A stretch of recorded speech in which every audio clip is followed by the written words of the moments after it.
आप देख रहे हैं कश्मीर एक्सप्रेस। रियासत में एक बार फिर से सरकार बनाने की सुगबुगाहट तेज हो गई है। नेशनल कॉन्फ्रेंस और पीपल्स डेमोक्रेटिक पार्टी बड़ा धमाका करने जा रही हैं और इख्तिदार के लिए दोनों पार्टियां एक दूसरे का दामन थाम सकती हैं। जराये के मुताबिक इसका साथ निभाने के लिए कांग्रेस भी हाथ मिला सकती है और तीनों ही पार्टियां एक दूसरे के साथ एडवांस टॉक स्टेज पर हैं। ऐसा इसलिए भी किया जा रहा है ताकि बीजेपी को सरकार बनाने से रोका जा सके। किसी भी वक्त नई सरकार बनाने के सिलसिले में ऐलान भी किया जा सकता है। सीएम बनने की रेस में अल्ताफ बुखारी का नाम सबसे आगे चल रहा है।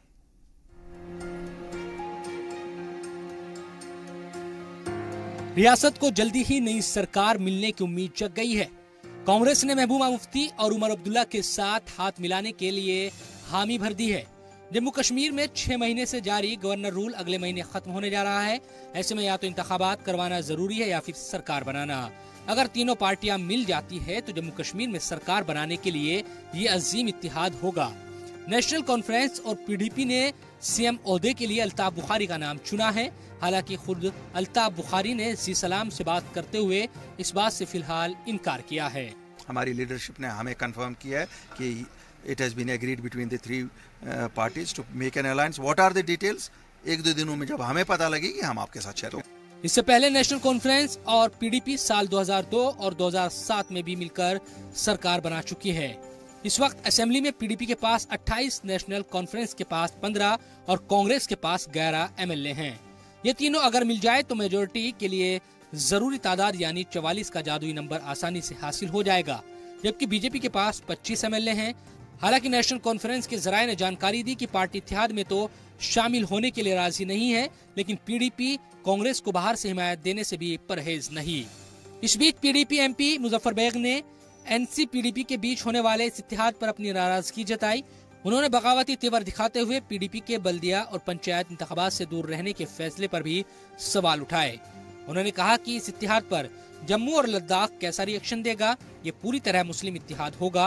उन्होंने कहा कि गैर जिम्मेदाराना इत्तेहाद सिर्फ जम्मू कश्मीर को जम्मू से अलग करेगी। लद्दाख और जम्मू इस रियासत का हिस्सा नहीं रह जाएंगे। We had founded PDP. I had prepared the basic document, the vision document of PDP. Mufti Saab was the leader. We had formed PDP to find a middle ground in the political space of Jammu and Kashmir. On the one side, there was a long history of NC playing on both sides of the fence. उधर BJP ने इस इत्तेहाद को पाकिस्तानी हिमायत वाला इत्तेहाद करार दिया। BJP के senior leader Kavindra Gupta का कहना है कि पीडीपी, कांग्रेस और एनसी ने पाकिस्तान के इशारे पर सरकार बनाने का ऐलान किया है। लगता है कि इनको कहीं ना कहीं इनका अस्तित्व खतरे में है। बगावत अपनी पार्टी में शुरू हो चुकी है। उसी का परिणाम है कि ये मिलजुल कर बैठने का एक प्रयास है। ये कोई खुद नहीं मिल रहे हैं। पाकिस्तान में ये जो इनके आका बैठे हैं, दुबई में बैठकर इनको डायरेक्शंस दी जाती है, लंदन में मीटिंग्स होती हैं। जो बाइकआउट का निर्णय था वो भी उन्हीं लोगों ने किया और जो सरकार बनाने का, भारतीय जनता पार्टी को रोकने का जो निर्णय है वो भी उन्हीं लोगों का है। इस सारे हालात में ये जो अगर सरकार बनती है, गवर्नर साहब को इस मूव को रोकना चाहिए। ये बहुत बड़ा छल होगा जम्मू और लद्दाख के साथ। इस सब के बीच निगाहें पीडीपी के मुजफ्फर हुसैन बेग पर है। सवाल यह है कि क्या बेग पार्टी से बगावत कर अपने कुछ हामी एमएलए के साथ अजीम इत्तेहाद का खेल खराब करेंगे या अजीम इत्तेहाद के लीडर उन्हें मनाने में कामयाब रहेंगे। अब तमाम कयास आराया ये है, क्या national conference deputy chief minister या कांग्रेस पार्टी किन मुद्दों के साथ पीडीपी के साथ हुकूमत साजी करती है। अगर ऐसा होता है तो भारतीय जनता पार्टी के लिए आने वाले असेंबली इलेक्शन और पार्लियामेंट इलेक्शन जम्मू कश्मीर के लिए बहुत मुश्किल सूरत हाल से गुजरना होगा। अब देखना यह होगा कि पीडीपी, नेशनल कॉन्फ्रेंस और कांग्रेस इकट्ठे मिलकर रियासत जम्मू कश्मीर में 35 से और सियासी मामलात को हल करने में किस तरह से अपना एजेंडा ऑफ अलायंस तय करती है। अशरफ वानी और फारूक वानी के साथ तजम्मुल इस्लाम, जी मीडिया, श्रीनगर, कश्मीर। तो आपको बता दें कि 3 साल 3 महीने तक काम करने के बाद बीजेपी और पीडीपी के जो इत्तेहाद की हुकूमत थी वो जून में गिर गई थी और उसके बाद बीजेपी ने अपना समर्थन यानी हिमायत इस हुकूमत से वापस ले लिया था और उस वक्त महबूबा मुफ्ती ने उस वक्त के गवर्नर एन वोरा को अपना इस्तीफा सौंप दिया था। बाद में जो खास तौर से इख्तलाफात थे दोनों ही सियासी जमातों के बीच, वो जो सीज फायर को खत्म करने को लेकर था और राइजिंग कश्मीर के जो हेड रहे शुजात चौधरी, उनके कत्ल के बाद दोनों ही सियासी जमातों में काफी तनातनी बढ़ गई थी। उसके बाद जम्मू कश्मीर में गवर्नर रूल नाफिज कर दिया गया जो कि अब खत्म ही होने जा रहा है। हालांकि बीजेपी जो है दफा 370 को लेकर के खास तौर से इसको हटवाना चाहती है और ये जो तीनों सियासी जमातें हैं, कांग्रेस, पीडीपी और नेशनल कॉन्फ्रेंस, ये 370 की वकालत करते रहे हैं। तो हमारे साथ नासिर असलम साहब हैं, नासिर असलम वानी साहब हैं जो कि नेशनल कॉन्फ्रेंस के लीडर हैं, और हमारे साथ प्रिया सेठी भी जुड़ गई हैं जो कि भारतीय जनता पार्टी की लीडर हैं और साबिक रियासती वजीर भी आप रह चुकी हैं। दोनों से हम बात करेंगे। जी, सबसे पहले नासिर असलम साहब से हम बात करते हैं। नासिर असलम साहब, क्या कोशिश चल रही है, क्या कवायद चल रही है, जो इशारे हम लोगों को मिल रहे हैं, जो जानकारी हम लोगों को मिल रही है, उसमें कितनी सच्चाई है, आप लोगों की इसमें क्या कवायद है और आपकी पार्टी नेशनल कॉन्फ्रेंस क्या रुख है इसको लेकर के अगर ये अजीम इत्तेहाद कायम होता है तो?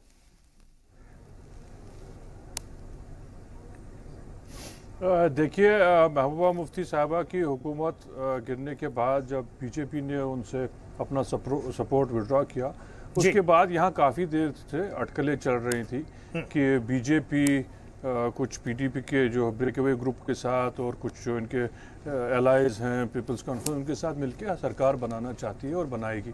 अब तक वो देखा नहीं गया। इस दौरान रियासत में जो है हालात बहुत अबतर हो गए। लॉ एंड ऑर्डर सिचुएशन की आप खुद जो है आप देख रहे हैं हालत क्या है। रोज़ बरोज़ जो है हलाकतें हो रही हैं, चाहे सिविलियन किलिंग्स हैं, चाहे मिलिटेंट किलिंग्स हैं, चाहे सिक्योरिटी फोर्स किलिंग्स हैं। इसी तरह जो है एक दबाव का माहौल पूरी रियासत में बना हुआ है, खासकर कश्मीर में बना हुआ है। गवर्नेंस कहीं दिखती नहीं है।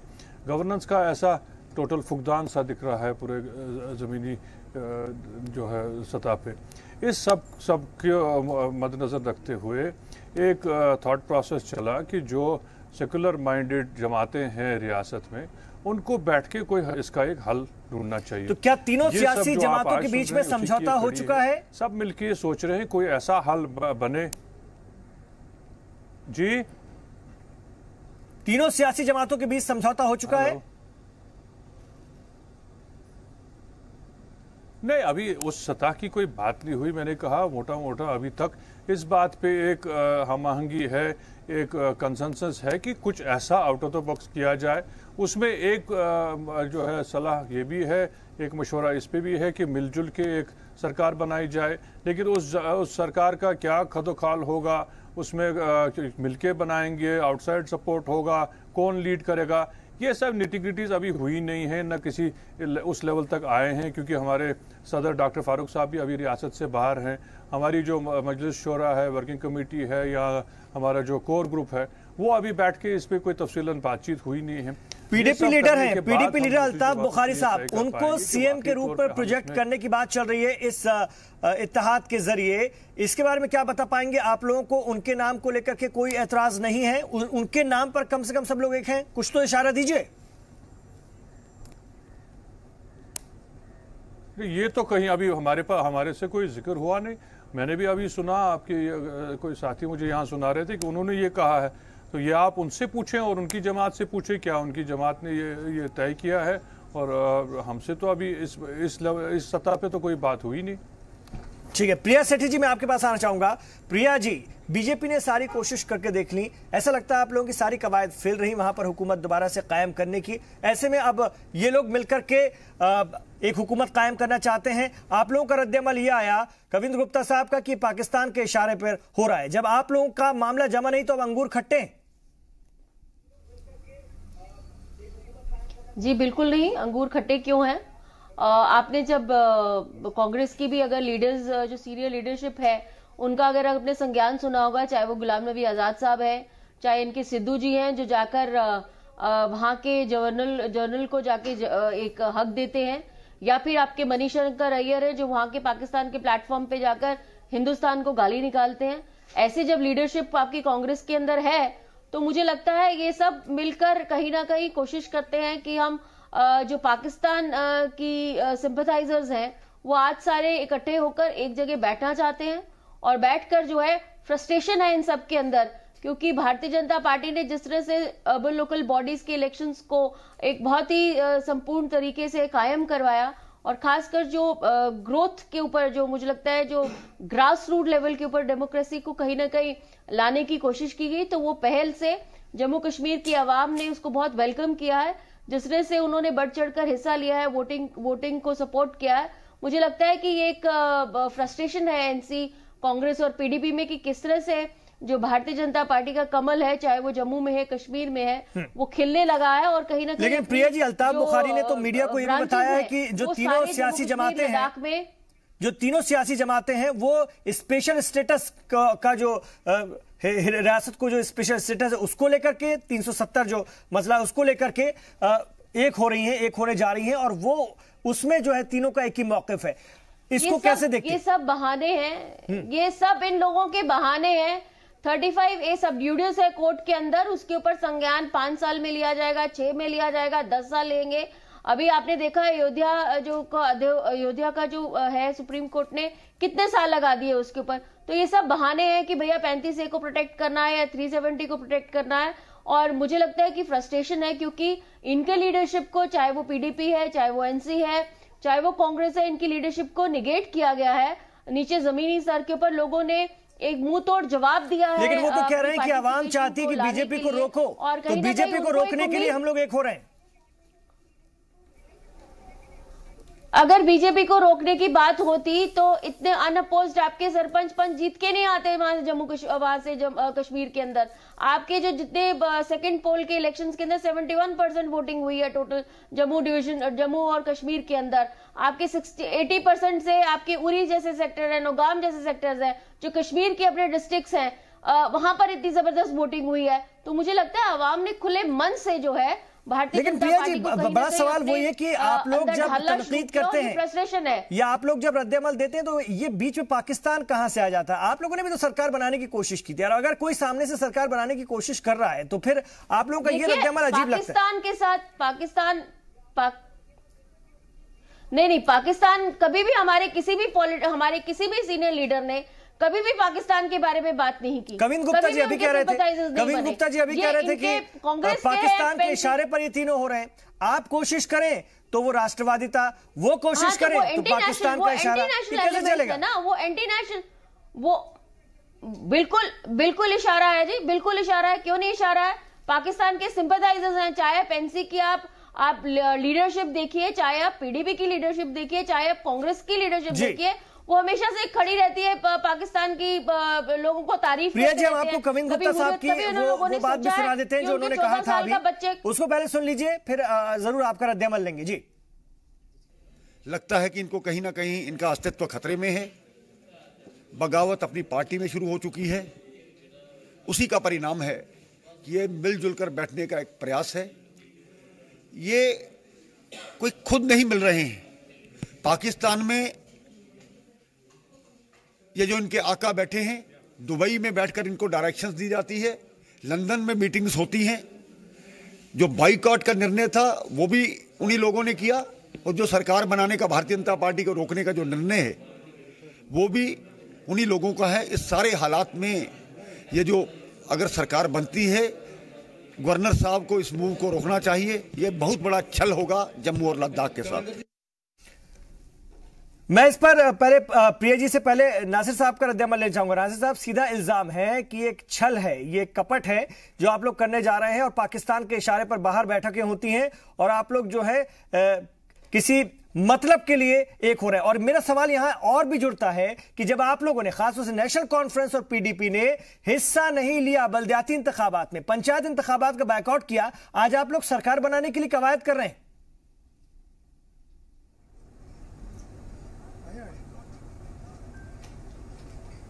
फोन कट गया है, प्रिया जी के पास चलते हैं। प्रिया जी, सुन लिया आपने कविंद्र गुप्ता जी को, और जिस तरह से वो कह रहे हैं, जिस तरह की बातें कर रहे हैं, इसलिए मैंने आपसे शुरू में पूछा था कि अंगूर खट्टे हैं। जब आप लोगों के हाथ से बात निकल रही है तो फिर आप लोगों को वो भी तो आईन के मुताबिक ही हुकूमत बनाने की कोशिश करेंगे, उससे बाहर थोड़ी ना जाएंगे। देखिए, अंगूर खट्टे वाली कोई ऐसी बात नहीं है।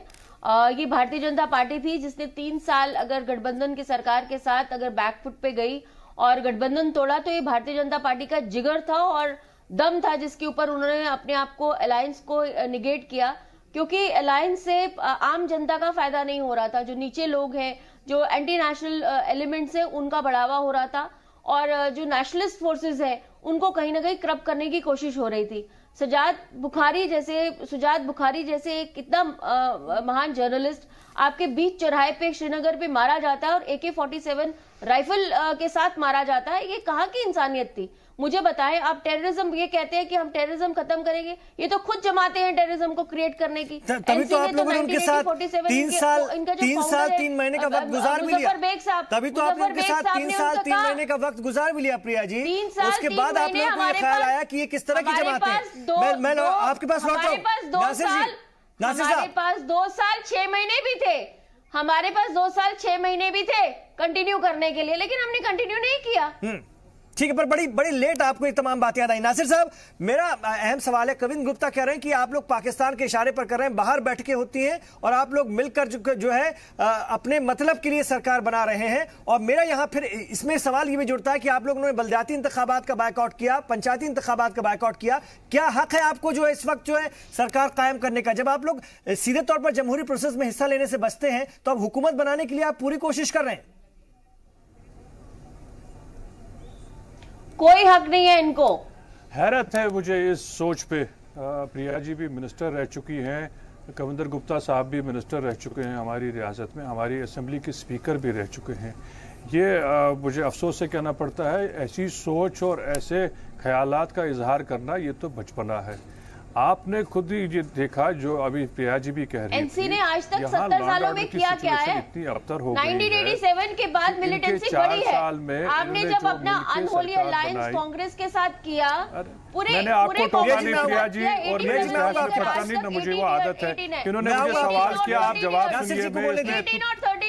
जी। टोटल कितने इयर्स तक आप लोगों ने बेवकूफ बनाया अपनी जमात को? ठीक है, वो जवाब दे रहे हैं। बेवकूफ बनाते हैं जब उसको बायकॉट करते हैं। अपना वर्कर जो आपका झंडा लेके खड़ा है 50 सालों से आपके लिए झंडा लेके खड़ा है, या तो आप सुनने की वो क्षमता रखिए, वरना मैं इस किस्म के जो तूतू में पढ़ता नहीं हूँ। अमर अब्दुल्ला साहब ट्वीट करते हैं कि हम अब लोकल बॉडी के इलेक्शंस के अंदर तो नहीं हमने लड़ने दिया, लेकिन हम आपके असेंबली के इलेक्शंस लड़ेंगे। आपके MP साहब प्रिया जी उनको भी सुन लेते हैं। प्रिया जी नासिर साहब को सुन लेते हैं, मैं आपसे जवाब दूंगा प्रिया जी। नासिर साहब आप अपनी बात रखिए। नासिर साहब अपनी बात रखिए। प्रिया जी मैं लौटूंगा आप ही के पास आऊंगा। हिंदुस्तान के साथ क्या खड़े होंगे या अवाम के साथ क्या खड़े होंगे? ठीक है नासिर साहब आप अपनी बात रखिए। खड़े नहीं है आप। आज ये पॉलिटिकल पार्टीज बिल्कुल एक्सपोज हो गई हैं। ठीक है, चाहे वो NCA चाहे वो PDP अपने वर्कर के साथ। प्रिया जी नासिर साहब अभी आपको कुछ नहीं कह रहे हैं, सुन लेते सारी उम्र। नासिर साहब को सुन लीजिए, मैं आऊंगा आपके पास। ठीक है नासिर साहब अपनी बात रखिए। देखिए, ये पॉलिटिकल पार्टीज एक्सपोज हुई है या उनकी क्रेडिबिलिटी कम हुई है, इसका फैसला आवाम करेगी। जब इलेक्शन का टाइम आएगा वो वर्डिक्ट जो है आवाम अपने वोट से देगी। उसके लिए मुझे न इनकी सर्टिफिकेट की ज़रूरत है, न इनकी पार्टी की सर्टिफिकेट की ज़रूरत है। जहाँ तक सवाल रहा, आज ये जो पहल हो रही है, जिसके बारे में ये बहस चल रही है, ये इसीलिए की जा रही है कि रियासत में बिल्कुल इस वक्त जो है एनार्की का जैसा माहौल हो गया है। कोई law and order situation control में नहीं है, कोई गवर्नेंस नाम की चीज़ नहीं है, कोई आपको कोई इंस्टीट्यूशन कहीं ढंग से दिख नहीं रहा है। एक ऑनस्लॉट सा है जम्मू कश्मीर के ऊपर।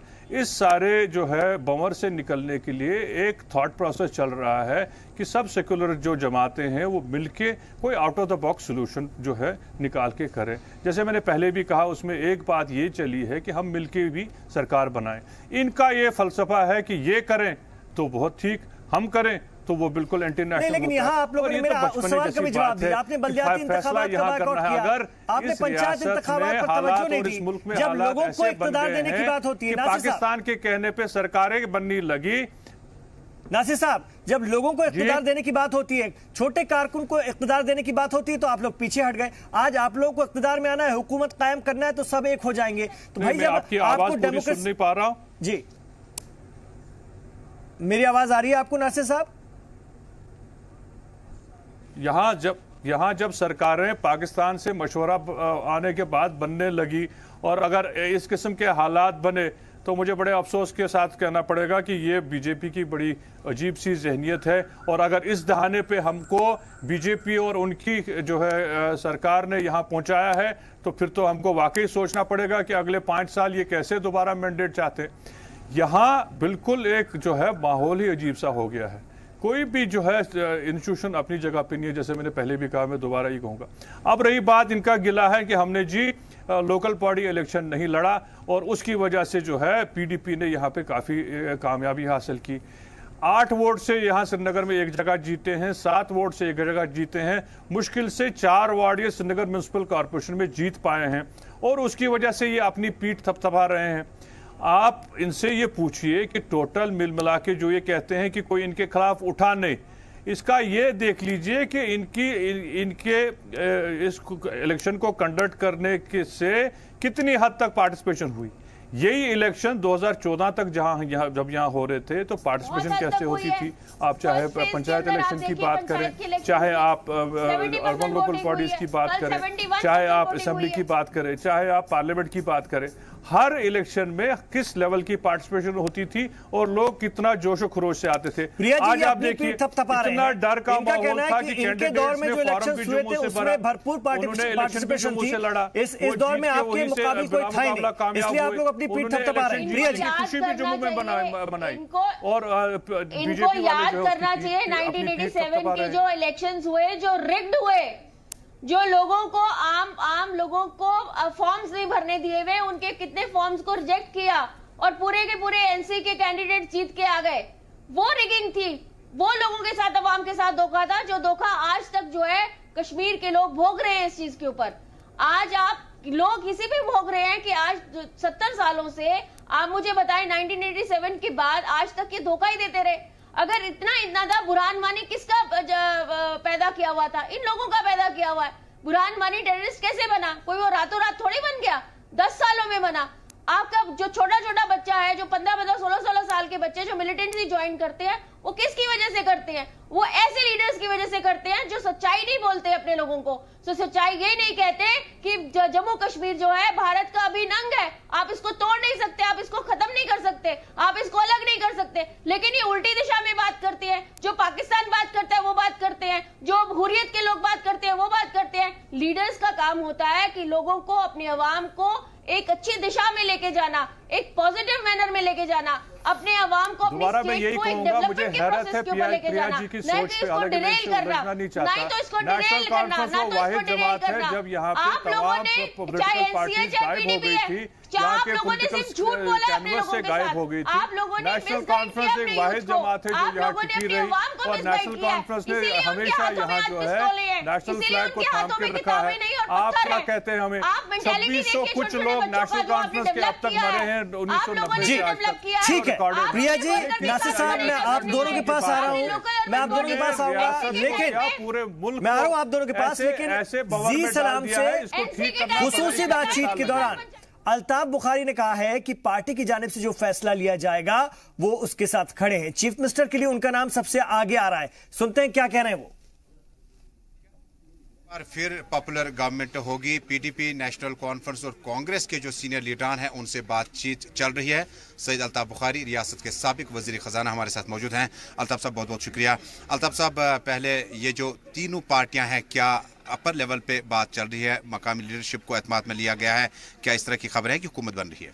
देखिए, जो हमें अपनी लीडरशिप ने बताया है उसमें हमें कहा गया है कि it has been agreed between the leaders of the 3 parties to go in for an alliance for formation of government in Jammu and Kashmir. और जो खातो खाल इस सरकार के हैं, हमें कोई डिटेल्स नहीं दिए गए हैं। हमें ये कहा गया है कि ये इसलिए बनाई जा रही है क्योंकि ये एक स्पेशल सिचुएशन है जम्मू कश्मीर की आइडेंटिटी को लेकर, 370 को लेकर, 35A को लेकर, उसको रिस्पॉन्ड करने के लिए ये अलायंस बन रही है और पॉलिटिकली और लीगली दोनों दफा इन चीज़ों का ये अलायंस करेगी। तो क्या कांग्रेस पार्टी जो है उन्होंने अपना मौक़िफ़ वाज़ेह किया कि वो इस अलायंस के साथ रहेंगे? लेकिन मैंने कहा ना, हमें जो अपनी लीडरशिप ने कहा है वो ये है। आप मेरे से जब सवाल पूछने आए तो मैंने आपको कहा कि न मैं ऑफिशियली अथोराइज्ड हूँ, न मैं ऑफिशियल स्पोक्स पर्सन हूँ। चूँकि आप लोग आए, साथी लोग आए और मैं शहर के उस हिस्से में रहता हूं जिसे शहर का दिल कहा जाता है। मैंने कहा मैं ये बात आपके साथ ज़रूर शेयर करूंगा। हाँ, ये बात सच है, हमारी लीडरशिप ने हमें कंफर्म किया है कि it has been agreed between the 3 parties to make an alliance. What are the details, 1-2 दिनों में जब हमें पता लगेगी हम आपके साथ शेयर करेंगे। तो वहीं ये कि नेशनल कॉन्फ्रेंस ने पहले भी ग्रैंड अलायंस की बात की थी, उस वक्त पीडीपी की सोच मुख्तलिफ थी। क्या आज पीटीपी ने अपने नजरियात में तब्दीली लाई या मजबूरी थी? नहीं, ऐसी कोई नजरियात में तब्दीली नहीं होती है। उस वक्त भी जो था एक खास सिचुएशन को रिस्पॉन्ड किया था। उस वक्त भी लोगों के ही हित में जो कुछ हुआ, लोगों के ही हित में कोशिश की गई थी। शायद हमने तो आपने सुना अल्ताफ बुखारी को। जल्दी ही इस बात का ऐलान किया जाएगा कि क्या आगे कुछ होने जा रहा है, क्या हिकमत अमली है। एक छोटा सा वक्फा हम यहां पर लेंगे। हमारे साथ प्रिया सेठी जी जुड़ी हुई हैं, साबिक रियासती वजीर हैं और भारतीय जनता पार्टी की सीनियर लीडर है जम्मू कश्मीर की, और नासिर साहब जुड़े हैं, नेशनल कॉन्फ्रेंस के सीनियर लीडर हैं। इन दोनों से हम बात कर रहे हैं। एक नया फॉर्मूला तैयार किया जा रहा है कांग्रेस, नेशनल कॉन्फ्रेंस और पीडीपी की तरफ से कि वो मिलकर के हुकूमत कायम करती है। और अगर ये मिलती हैं तीनों तो जो नंबर्स हैं अक्सरियत के लिए वो आराम से पूरे होते हैं। बीजेपी का भी रद्द-ए-अमल आया। बीजेपी ने साफ तौर पर कहा कि ये पाकिस्तान के इशारे पर हो रहा है, बाहर बैठकें हो रही हैं और ये कहीं ना कहीं मुल्क को कमजोर करने की कोशिश, जम्मू कश्मीर को कमजोर करने की कोशिश है। चलिए, हमारे साथ नासिर साहब जुड़े हुए हैं, नेशनल कॉन्फ्रेंस के सीनियर लीडर हैं। हालांकि वो बहुत ज्यादा नहीं बता रहे हैं, कुछ बातों को राज रखना चाहते हैं। उनका कहना है कि अभी इस पर अमल किया जाएगा, हिकमत अमली बन रही है, लेकिन बहुत कुछ इंकशाफ नहीं कर रहे हैं। नासिर साहब, क्या दिक्कत है जब खास तौर से एक लीडर पीडीपी के साफ तौर पर कह रहे हैं कि ऐसी कोशिश चल रही है, आप भी कहीं ना कहीं इससे सहमत हैं, आप इसको नकार नहीं रहे हैं, तो कुछ और बताइए ना कि क्या चल रहा है, क्या हिकमत अमली, गवर्नर के पास कब जा रहे हैं और सीएम का उम्मीदवार कौन होगा आप में से? अरे आप क्या चाहते हैं, कोई ऐसी कहानी बताऊं जो हकीकत नहीं है। आपने मुझसे सवाल पूछा, जो अब तक की हकीकत है वो मैंने आपके सामने रखी। जब आगे का जो लाहेअमल बनेगा, अगर कोई ऐसा अरेंजमेंट बनेगा, हम दोबारा आपके पास आके आपसे तफसीली बात शेयर करेंगे। इसमें कोई छुपाने की बात नहीं है। और गवर्नमेंट फॉर्मेशन कोई ऐसी चीज नहीं है कि कल को बन गई तो मैं जेब में छुपा के रखूं। जब बनेगी तो जरूर आपके सामने उसको जाहिर किया जाएगा। जी, लेकिन एक और बात यहां पर दिमाग में आती है। हालांकि एक कोशिश और पहले भी हो चुकी है। नेशनल कॉन्फ्रेंस और पीडीपी, ये दोनों सियासी जमातें सीधे मुकाबले में रहती हैं अगर हम बात करते हैं जम्मू कश्मीर में, और एक दूसरे की हरीफ मानी जाती हैं। ऐसे में साथ में एक बार फिर मिलना कांग्रेस के साथ, हालांकि फॉर्मूला पहले भी चल चुका है, हो चुका है, लेकिन हालात वक्त के साथ बदलते भी हैं। क्या इस बार आप लोग साथ रह पाएंगे अगर ऐसा होता है तो? अरे आप तो हाइपोथेटिकल क्वेश्चंस पूछ रहे हैं। नहीं, मैं इसलिए पूछ रहा हूं कि बिहार में भी लालू प्रसाद यादव और नीतीश कुमार की सियासी जमातें मिली, इलेक्शन साथ में मिलकर लड़ा था। आज हाल क्या है सब जानते हैं। तो दो जो मुकाबिल होती हैं सियासी जमातें, वो बहुत ज्यादा साथ में कई बार नहीं रह पाती हैं, इसलिए मैंने पूछा ही। देखिए जनाब, इख्तलाफ तो हमारा उनके साथ पहले से है, लेकिन रियासत की मुफाद के लिए, रियासत के लोगों के मुफाद के लिए हमने 2014 में भी उनको कहा था कि हम आपको सपोर्ट करते हैं, आप सरकार बनाइए। और उस वक्त उनकी सोच कोई डिफरेंट थी, लेकिन अब उनको अगर अपनी गलती का एहसास हो गया है और वो चाहते हैं कि एक ऐसा अरेंजमेंट बने जिसमें रियासत में जो है सेक्युलर जमातें मिल के इस रियासत को इस भंवर से निकाल पाएं, तो इसमें बुरी बात क्या है। ठीक है, मैं लौट रहा हूं सर आपके पास। मुजफ्फर बेग साहब को भी हम आपको सुनवाएंगे। कल उन्होंने कहा था, एक बड़ा ही अहम बयान उन्होंने दिया था, खासतौर से बल्दियाती और पंचायती इंतखाबात में हिस्सा न लेने को लेकर उन्होंने अपनी पार्टी की भी तनकीद की थी, निशाना बनाया था, और यह भी कहा था कि नेशनल कॉन्फ्रेंस को देख करके पीडीपी ने क्यों रंग बदल लिया, क्यों उनके साथ हो गई, मुझे आज तक समझ में नहीं आ पाया। We had founded PDP. I had prepared the basic document, the vision document of PDP. Mufti Saab was the leader. We had formed PDP to find a middle ground in the political space of Jammu and Kashmir. On the one side, there was a long history of NC playing on both sides of the fence. Priya ji का रुख करते हैं। प्रिया जी, बहुत सारी चर्चाएं चली, बहुत सारी खबरें आती रही कि कुछ लोग बीजेपी में शामिल होने जा रहे हैं। आप लोगों ने सारी कवायद करके देख ली, लेकिन मामला जमा नहीं। और कई बार आपके लीडर ने भी कहा कि हम राब्ते में हैं, संपर्क में हैं, हो सकता है कि कुछ बड़ा हो जाए, कुछ अलग हो जाए, लेकिन ऐसा कुछ भी हुआ नहीं। और जिस तरह से ये दोनों सियासी जमातें, जैसा कि नासिर साहब भी कह रहे हैं कि जम्मू कश्मीर की भलाई के लिए हम एक होने जा रहे हैं। मैंने जब हवाला दिया कि बिहार में भी ये कोशिश हो चुकी है, लेकिन उसका हश्र क्या होता है हम जानते हैं, तो वो कह रहे हैं कि अगर जम्मू कश्मीर की भलाई है तो इसी में है। क्या कहेंगे आप उनकी इस बात को लेकर के और अपनी कोशिशों को लेकर जो कि तमाम नाकाम रही? देखिए, अलायंसेस जो महागठबंधन है ये अपने लेवल को कहीं ना कहीं उसको लाने की कोशिश रहती है, लेकिन आपने बिग अलायंस का आपने तमाशा तब भी देखा जब यूपी में आपकी मायावती और आपका समाजवादी पार्टी और आपकी बहुजन समाज पार्टी और कांग्रेस ने इकट्ठे मिलकर इलेक्शंस लड़े। तो यूपी में एक जोरदार जो है लोगों ने उनको जवाब दिया। इस तरह से बार बार एक कन्विंस की जो आपकी पॉलिटिकल पार्टीज जब ये इकट्ठी हो जाती है अपने कन्विंस के लिए, तो कहीं ना कहीं लोग और अवाम ही उसको जवाब देते हैं। क्योंकि आज भारतीय जनता पार्टी जिस तरह से काम कर रही है, उनकी नरेंद्र भाई मोदी जी की जो उसमें लीडरशिप के नीचे जो आम जनता तक वो नहीं देखती है, ये हिंदू है, ये मुसलमान है, ये सिख है, ये ईसाई है, लेकिन हर ये रूरल एरियाज के अंदर जिस तरह से डेवलपमेंट हो रही है, जिस तरह से हर आवाम जो है सेटिस्फाई हो रही है और कहीं ना कहीं अपने एक विश्वास जो है भारतीय जनता पार्टी के प्रति और उसकी लीडरशिप के प्रति जम्मू और कश्मीर के बहुत रीजन्स में भी आपने देखने को मिला है। तो ये कहीं ना कहीं इनको दिखाती है कि ये जो दूसरी वाली जो आपकी पार्टीज हैं वो कहीं ना कहीं अपने आप को सफोकेटेड सा महसूस कर रही है और ये उनकी कोशिश रहेगी कि हमेशा से भारतीय जनता पार्टी को रोका जाए। लेकिन भारतीय जनता पार्टी एक ऐसी पार्टी है जो डायनेस्टिक रूल को नहीं करती है, क्योंकि वहां पे छोटा व्यक्ति भी उठकर जो है बड़े ओहदे पे पहुंच जाते हैं।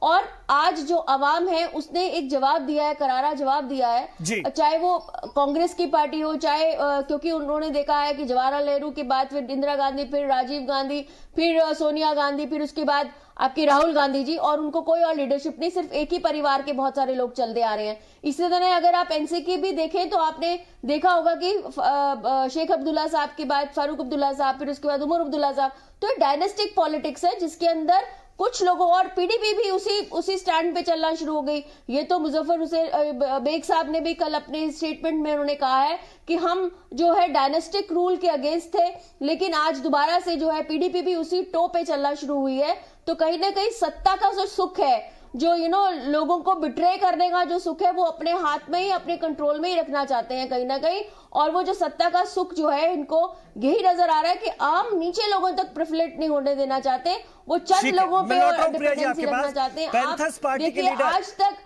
इतना वर्स्ट कंडीशन है हमारी स्टेट की, इतनी वर्स्ट कंडीशन है कि सबसे करप्ट स्टेट मानी जाती है। आपके पास आप बताएं, अगर आपके सवाल का जवाब लूंगा, लेकिन पैंथर्स पार्टी के लीडर हर्षदेव सिंह का कहना है कि अगर रियासत में जोड़ तोड़ करके सरकार बनती है तो ये जम्मू कश्मीर के लिए ठीक नहीं होगा।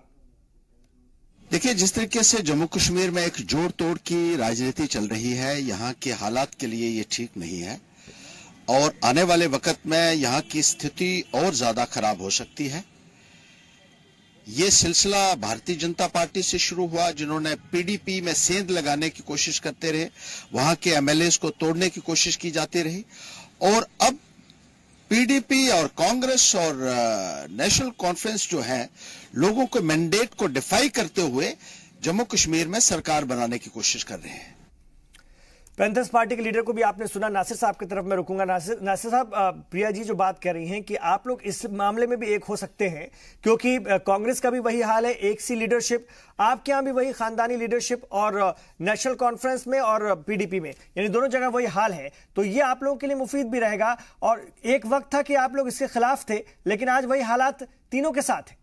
ये जिस सरकार में मिनिस्टर थी वो मुफ्ती फैमिली की सरकार नहीं थी। उस वक्त इनको याद नहीं रहा ये डायनास्टी के साथ काम कर रहे हैं। क्या सोच है ये, क्या आप बातें कर रहे हैं? ये तो बचपना बातें हैं। मुझे बड़ा इनका ये एहतराम था, मुझे लगा ये बहुत काबिल मिनिस्टर रह चुकी हैं। क्या बचपने की बातें कर रही हैं? ये मुफ्ती फैमिली के साथ इन्होंने मिलकर सरकार नहीं बनाई।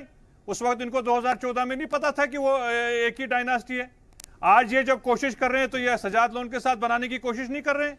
ये इमरान अंसारी के साथ बैठ के एक ही प्लेटफॉर्म पे नहीं करना चाहते? वो कोई खानदान से ताल्लुक नहीं रखते? क्या वो सजाद लोन साहब, अब्दुल गनी लोन साहब के फर्जंद नहीं है? इमरान अंसारी जो है वो इफ्तिखार अंसारी साहब के फर्जंद नहीं है? क्या बातें कर रहे हैं, ये तो बचपना है। जवाब दीजिए प्रिया जी सीधे तौर पर। जब 2014 में आप लोग पीडीपी के साथ हुए थे तो तब वहां पर जो है उत्तराधिकार परंपरा नहीं चल रही थी, वहां पर क्या उस वक्त हालात एकदम प्रजातांत्रिक थे? उनका तो यही है कि चित भी इनकी पट भी इनका। देखिए डायनेस्टिक पॉलिटिक्स को लोगों ने निगेट किया है, डायनेस्टिक पॉलिटिक्स को, चाहे वो कांग्रेस है, पीडीपी है, एनसी है। हम लोगों ने नहीं, लोगों ने इनको निगेट किया है। इन्होंने तो अर्बन लोकल बॉडीज के इलेक्शंस को बायकॉट करने की कोशिश की। आपने मिलकर उनके साथ सरकार बनाई, उस वक्त लोगों ने रिजेक्ट नहीं किया था। आपने पूरी कैंपेन चलाई वो बाप बेटी के खिलाफ, फिर आपने उनके साथ बैठ के सरकार क्यों बनाई? आप उसमें मिनिस्टर थी कि नहीं थी? प्रिया जी आप मुझे बताइए, आप मिनिस्टर थी कि नहीं थी? क्या बचपने की बात कर रहे हैं?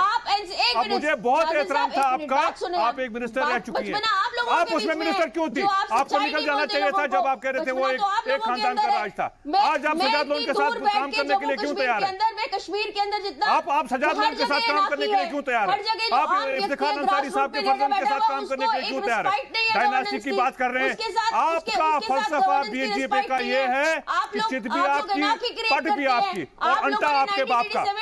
अनार्की ही क्रिएट की है। आप अनार्किस्ट हैं। आपने इस मुल्क को उस जहाने पे लाया जब कोई कौम एक दूसरे के हक में नहीं रही। आपने हिंदुस्तान हिंदू मुस्लिम को लड़वाया, आपने रीजन्स को लड़वाया, आपने स्टेट को लड़वाया। आज भी आपकी यही सोच है। अगर यहाँ मिलकर इस वक्त 2-4-3 पार्टियां काम करना चाहें, आपको क्या एतराज है? आपको क्या एतराज है? आप करें तो अच्छा, हम करें तो गलत है। आप करें तो आप जम्मू के भी ठेकेदार, लद्दाख के भी ठेकेदार, कश्मीर के भी ठेकेदार, हम करें तो हम अलग। गलत है, ये सोच बहुत गलत है। आप उसी सरकार में वजीर थी जहां मुफ्ती साहब और उनकी बेटी महबूबा साहब ये ग्रासरूट लेवल की डेमोक्रेसी है, ये डेमोक्रेसी है, ये डेमोक्रेटिक कंट्री है। तो आज भी लोग कर रहे हैं, आज भी वही लोग कर रहे हैं। हमको भी लोगों ने चुन के भेजा है। सिर्फ आप प्रिया जी, आप तो बैकडोर से आई है, आपका कैसे आई है? आप तो बैकडोर से आई है, हमको भी लोगों ने उसी तरह चुना है जिस वक्त आपका झंडा लेता है। क्या लॉजिक है आपका? मैं तो आपसे उलझना नहीं चाह रहा था, लेकिन आपकी इस सोच ने मुझे मजबूर किया।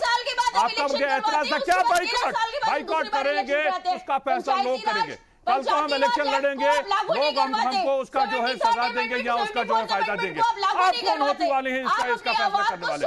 ना हम आपसे, ना आपकी जमात से, ना आपके आरएसएस के गुलाम है। ठीक है, हम अपनी रियासत के लिए खिदमत करेंगे, उनके गुलाम है।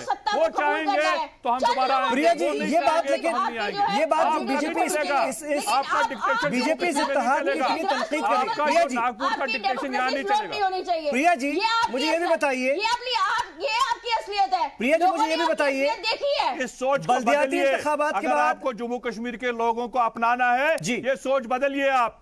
प्रिया जी बलदियाती इंतखाबात के बाद जम्मू कश्मीर के लोगों ने भाजपा को अपना लिया और वो अपनाएंगे। ठीक है प्रिया जी मुझे बताइए, बलदियाती इंतखाबात के बाद आपकी पार्टी जोश में थी, आपकी पार्टी जोश में थी, 8 वोट राजबाग की कॉन्स्टिट्यूंसी में और 2 सीटें बिला मुकाबला। आप कहते हैं आप रिप्रेजेंटेटिव हुए, किस बात के हैं? आप आके आप चाहते हैं एनसीपी दूर रहे, बाकी पार्टियां भी दूर रहे और आप जो है वॉक ओवर ले। ऐसा नहीं होगा, आपको वॉक ओवर नहीं देंगे हम असेंबली इलेक्शन में आपको जो है समझा देंगे कि कैसे लड़ना होता है जम्मू कश्मीर में। एक सीट। चलिए ठीक है, बहुत शुक्रिया नासिर साहब और प्रिया जी, बहुत शुक्रिया।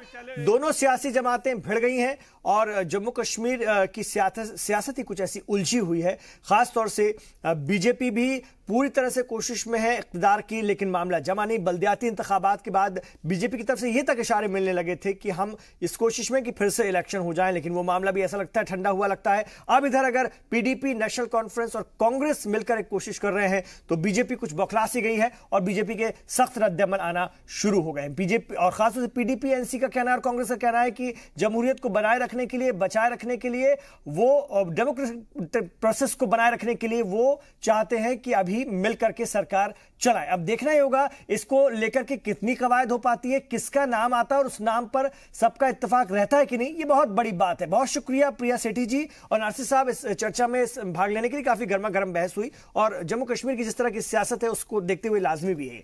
पाकिस्तान जम्मू कश्मीर में मिलिटेंसी को फरोग देता ही आ रहा है और अब उसने मुल्क की दूसरी रियासतों में भी मिलिटेंसी फैलानी शुरू कर दी है। पाकिस्तान की इन्हीं हरकतों को देखते हुए जम्मू में लोगों ने पाकिस्तान के खिलाफ सख्त कार्रवाई करने की मांग की है और एहतजाज किया। एहतजाज करने वालों का कहना है कि पाकिस्तान जम्मू और पंजाब की पुरअमन सूरत हाल को बिगाड़ने की फिराक में है। ऐसे में पाकिस्तान पर सख्त कार्रवाई करके उसे सबक सिखाने की जरूरत है। एक ट्रांजिट कैंप बन गया है अलगाववादी आतंकवादियों का। हमारी ये मांग है कि जम्मू कश्मीर, जम्मू क्षेत्र में भी जम्मू के इर्द गिर्द जो इलाके हैं वहां पे एम्यूनिशन सर्च ऑपरेशन को शुरू किया जाए।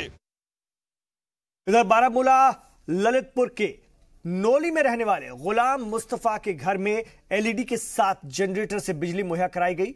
ये सब रियासत के गवर्नर सत्यपाल मलिक के दखल के बाद मुमकिन हो पाया। दरअसल मुस्तफा का घर ललितपुर रोड से तकरीबन 1.5 किलोमीटर दूर है। 10वीं, 11वीं और 12वीं की पढ़ाई करने वाले उनके बेटे अंधेरे में पढ़ाई करने को मजबूर थे और इंटरनेट से गवर्नर का नंबर हासिल करके अपनी परेशानी से उन्होंने रूबरू कराया था गवर्नर साहब को, जिसके बाद गरीब फैमिली को एलईडी मुहैया कराकर जनरेटर के जरिए बिजली मुहैया कराई गई है। घर के लोग रियासत के गवर्नर का शुक्रिया अदा कर रहे हैं। जी, first of all I am very thankful to governor साहिब कि उन्होंने मुझे ये लाइट फराहम की। किस इसलिए फराहम की ताकि मैंने उसे अपने अहवाल उस पे जो पोस्ट मैंने उसको किए लेटर, मैंने उसे कहा कि हमें ये प्रॉब्लम हो रही है। मैं अपनी तरफ से बहुत शुक्रगुजार हूँ गवर्नर साहब को कि उन्होंने हम गरीबों की दाद सुनी। इधर मनरेगा के तहत काम करने वाले 90,000 मजदूरों की मजदूरी 1 साल से पेंडिंग पड़ी हुई है और काम करने के बाद भी मजदूरी न मिलने से मजदूर परेशान हैं। उनके बच्चे भूखों मर रहे हैं लेकिन कोई सुनवाई नहीं हो रही है। जी मीडिया ने बीडीओ तनमर्ग से बात की तो उनका कहना था कि 1 साल से उन्हें फंड ही नहीं मिला, जिसके चलते 90 लाख मजदूरों की मजदूरी का पैसा पेंडिंग पड़ा हुआ है। उन्होंने फंड रिलीज करने पर मजदूरों को पैसा देने की बात कही। लेकिन पिछले 8 महीने हो गए, हमें कोई पैसा नहीं मिला। 186 रुपये कुल एक दिन का मिलता है, लेकिन ये भी 7-8 महीने से मिला ही नहीं। हमें जल्द से जल्द अपना पैसा, अपना हक मिलना चाहिए। उनसे नरेगा काम कर रहे हैं तो इस साल में ये प्रॉब्लम हो गई कि हमें कोई पैसा नहीं मिला आज तक। 186 रुपया है दिन का और हम दूसरा पढ़ लिख कर अब नरेगा कर रहे हैं। घर में बच्चे स्कूल फीस हम उधार मांग के लाते तो हम फीस भर देते हैं, मगर किताबों के लिए अब पैसे नहीं है हमारे पास। और मैं गवर्नर साहब से ये अपील करता हूँ कि मेहरबानी करके अगर ये नरेगा निकला है स्कीम है, अगर नहीं करना है तो बंद कर दीजिए इसको, अगर है तो हमें पैसे चाहिए बस। इधर गांदरबल के मकामी लोग सेंट्रल यूनिवर्सिटी ऑफ कश्मीर को नौगाम श्रीनगर से गांदरबल मुंतकिल करने की मांग कर रहे हैं और इसी मांग को लेकर सिटीजन वेलफेयर फोरम के बैनर तले गांदरबल के लोगों ने एहतजाज किया। यूनिवर्सिटी को गांदरबल लाने की मांग, यूनिवर्सिटी के लिए जमीन वक्फ करने वालों और मकामी लोगों को नौकरी देने समेत कई मांग की थी। मकामी लोगों का कहना है कि उन्होंने सेंट्रल यूनिवर्सिटी के लिए जमीन वक्फ की है। 8 साल पहले यूनिवर्सिटी बनने का काम शुरू हुआ था लेकिन अभी तक काम मुकम्मल नहीं हो पाया। साथ ही उन्होंने कहा कि यूनिवर्सिटी के लिए मुहैया कराई गई जमीन की जगह पर बिल्डिंग बनाने के बजाय चिनार बाग में बिल्डिंग क्यों बनाई गई है, इससे चिनार बाग तबाह हो रहा है। मकामी लोगों ने रियासती गवर्नर से इस मसले पर तवज्जो देने की अपील की है। यूनिवर्सिटी हमारी है, हमारा हक है, हम ये होने नहीं देंगे कि यहाँ पे जो हमारा काम स्टार्ट हो गया है उसको रोका जाए। हमने जो जमीन वक़्फ कर दी है उस पे काम स्टार्ट कर दो। हम किसी और जगह जो काम इन्होंने स्टार्ट किया उसको उस काम को चलने आगे नहीं देंगे। और अगर आज हम इसके बाद भी हमें लगा कोई खदशात पैदा हुए सेंट्रल यूनिवर्सिटी के रिलेटेड, इन्होंने काम को रोक दिया या उन्होंने और कोई तहकीर कर दी, गांदरबल का अवाम रेडी है सड़कों पे आने के लिए, वो हर दम रेडी है। Specially I am just talking about the youths of the Ganderbal, they are totally aware and they are ready to come on the roads. Pattan में एक प्रोग्राम के दौरान गवर्नमेंट स्कूल के तलबा को किताबें तकसीम की गई। जीईओ पट्टन की जानिब से जेडीओ पट्टन की जानिब से इस प्रोग्राम में बच्चों को किताबें दी जाने के बाद वालिदैन से गुजारिश की गई कि वे अपने बच्चों को गवर्नमेंट स्कूलों में ही भेजें। गवर्नमेंट स्कूलों में अच्छी तालीम दी जाती है, साथ ही वहां बच्चों की कई चीजें मुफ्त में फराहम हो जाती हैं। बच्चों ने जेडीओ तंजीम का शुक्रिया अदा किया। जियो नाम की तंजीम है। मैं जाड़ी मैडम और अपने हेडमास्टर सर की बहुत शुक्रगुजार हूँ कि उन्होंने हमें आज वक्त पर किताबें दी है। मैं इसलिए कि हम कल से फिर से क्लासेस शुरू करें, मैं अपने सर और जाड़ी मैडम की बहुत शुक्रगुजार हूँ। और आज हमने अपने स्कूल में जो टीचर स्टाफ मेंबर्स है, इन्होंने आज यहाँ पर एक एडमिशन मेला इनेकाद किया और इसमें हमारे स्टाफ मेंबर्स जो टीचर्स है, इन्होंने बच्चों को फ्री में कापियाँ, किताबें, पेंसिल, शार्पनर, जो भी मटेरियल लगता है वो फ्री में फराहम किया। मैं उनका बहुत शुक्रगुजार हूँ ताकि जो गरीब बच्चे हैं, गरीब लोगों के बच्चे हैं, वो भी अच्छी तरह से अपनी तालीम हासिल कर सके। मैं उनका बहुत शुक्रगुजार हूँ। और साथ ही मैं यही कहना चाहता हूँ कि हमारे स्कूल के जो टीचर्स है, इन्होंने गवर्नमेंट ऑर्डर से पहले इस क्लासिफिकेशन स्टार्ट किया। गवर्नमेंट हाई स्कूल नीला में पढ़ती हूँ। मैं सबसे पहले ये कहना चाहती हूँ कि मैं बेहद शुक्रगुजार हूँ अपने उस्तातिज़ा का, जिन्होंने अपनी जेब से फ्री स्टेशनरी, अपनी जेब से पैसे निकाल के हमें फ्री स्टेशनरी दी है। उधर श्रीनगर में प्राइवेट स्कूलों की मनमानी से परेशान वालिदैन की शिकायत पर डायरेक्टरेट ऑफ स्कूल एजुकेशन ने 2 स्कूलों का रजिस्ट्रेशन रद्द कर दिया है। लेकिन सवाल ये पैदा होता है कि स्कूल में पढ़ने वाले बच्चों का क्या होगा और क्या रजिस्ट्रेशन रद्द कर देने स्कूल इस तरह की हरकत से बाज आ जाएंगे।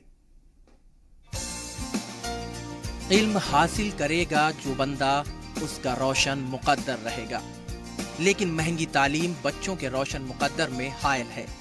प्राइवेट स्कूलों की मनमानी से वालिदैन परेशान हैं और सिर्फ इसलिए इसे बर्दाश्त कर रहे हैं कि इसकी वजह से उनके बच्चों की पढ़ाई मुतासिर न हो। वालिदैन का कहना है कि स्कूलों की फीस और बच्चों को दी जाने वाली सहूलियात में जरा भी मुताबिकत नहीं पाई जाती। अगर जितनी फीस ली जा रही है उसी के मुताबिक सहूलियात भी मुहैया कराई जाएं तो शायद फीस देना गिरा न गुजरे। हत्ता कि प्राइवेट स्कूल असातिज़ा को भी अच्छी तनख्वाह नहीं देते। गवर्नमेंट स्कूलों का बच्चे इसलिए जाते हैं कि वहाँ पर तालीम का मेयार बहुत कम है। तो अगर कोई गरीब बंदा भी वो सोचता है चलो मैं कुछ करके भी बच्चों को किसी प्राइवेट स्कूल में पढ़ाऊँ। प्राइवेट स्कूल वालों ने वहाँ पर एक सिस्टम बनाया है कि वहाँ पर किताबें भी खरीद पढ़ते हैं, वो भी पढ़ते हैं महंगे रेटों पे। वहाँ पे जो फीस है वो भी बहुत महंगा है। वहाँ का जो एडमिशन फीस है वो भी 50,000, 40,000, 30,000, 10,000 से कम कहीं नहीं है। लोक जनशक्ति पार्टी के रियासती सदर संजय सराफ का कहना है कि इंतजामिया को चाहिए कि वो वक्तन फवक्तन स्कूलों का दौरा करे और प्राइवेट स्कूलों की जानिब से लिए जाने वाले मुख्तलिफ चार्जेस के बारे में बाज़ पुर्स करे। कई वालिदैन का कहना है कि फीस बढ़ाने के बावजूद बेहतर सहूलियात मुहैया नहीं कराई जाती। इसकी वजह सिर्फ और सिर्फ जवाबदेही का ना होना है। प्राइवेट स्कूलों की गुंडागर्दी बहुत ज्यादा हो गई है। उस गुंडागर्दी को स्टेट गवर्नमेंट जितना सख्ती करे वो बहुत अच्छा होगा। और दूसरी चीज है, प्राइवेट स्कूलों में वहाँ एक 5%, 8%, 4%, कुछ एक परसेंटेज, मेरे को भी याद नहीं है, एक परसेंटेज रहती है जो बिलो पॉवर्टी लड़कों के लिए रहती है। यहाँ पर वो भी नहीं है और फीस भी है, अपनी मनमानी से करते हैं। इनके अगेंस्ट सख्त कार्रवाई होनी चाहिए। जो एक प्रॉपर सिस्टम है उस सिस्टम के। वालिदैन की शिकायत के बाद directorate of school education GN it to ने श्रीनगर के 2 प्राइवेट स्कूलों ग्रीन वैली एजुकेशनल इंस्टीट्यूट और RP स्कूल का रजिस्ट्रेशन कैंसिल कर दिया है। उन्होंने कहा कि जो भी स्कूल फीस के ज़वाबित की खिलाफ वर्जी करेगा उसके साथ भी यही कार्रवाई की जाएगी। हमारे पास कुछ शिकायत आई जिसका बाकायदा हमने नोटिस लिया। कुछ प्राइवेट स्कूलों ने ऑन देयर ओन जो है ये किया था, बुक्स की कीमत जो है फिक्स की थी। उनकी बुक्स हमने लाई और बाज़ाब्ता उनके सामने रखी। लेकिन ये कल मुझे बड़ी खुशी है कि ऑनरेबल एडवाइज़र साहब ने कल ही हिदायत दी है कि इसके लिए बाकायदा तौर एक मैकेनिज्म बनाया कि जो हमारे सीनियर ऑफिसर्स होंगे एजुकेशन के, वो बाकायदा तौर जो है अब उनकी कमेटी डिस्ट्रिक्ट लेवल पर बनेगी और जो भी शिकायत होंगी या जो भी प्राइवेट स्कूलों के साथ कोऑर्डिनेशन करनी होगी उसमें वही कमेटी जो है जिसके हेड प्रिंसिपल डाइट होंगे तो बाकायदा तौर जो है वो उसमें उनका जो है कोई शिकायत होगी या कोई कोऑर्डिनेशन का मसला होगा वो सॉर्ट आउट करेंगे। प्राइवेट स्कूलों की जानिब से फीस बढ़ाए जाने का मसला सिर्फ श्रीनगर या रियासत जम्मू कश्मीर का नहीं है, बल्कि पूरे मुल्क में वालिदैन की जानिब से इस तरह की शिकायतें सामने आती रहती हैं। ऐसे में मरकजी और रियासती वजारत तालीम को इस मसले के हल के लिए सख्त से सख्त कदम उठाने होंगे ताकि इन स्कूलों की मनमानियों पर कदगन लगाया जा सके। श्रीनगर से जी सलाम के लिए शौकत बेग की रिपोर्ट।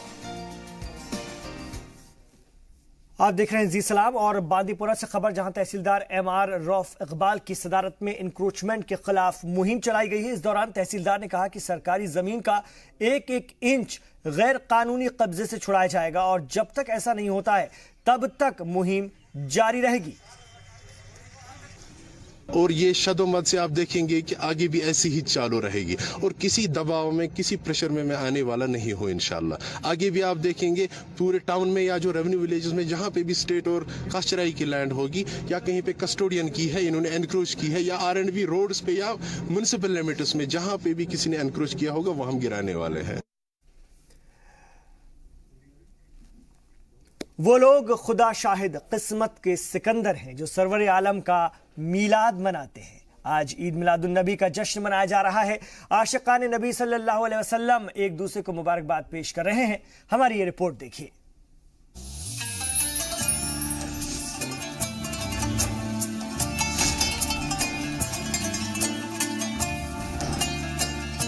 पीर का दिन था, 12 रबीउल अव्वल थी, जब आमिना का लाल यतीम अब्दुल्ला इल्म अव्वल बनकर, इश्क अव्वल बनकर, हुस्न अव्वल बनकर, नक्श अव्वल बनकर आमिना की गोद में चमका तो कैसर के महल के 14 मीनारे गिर पड़े।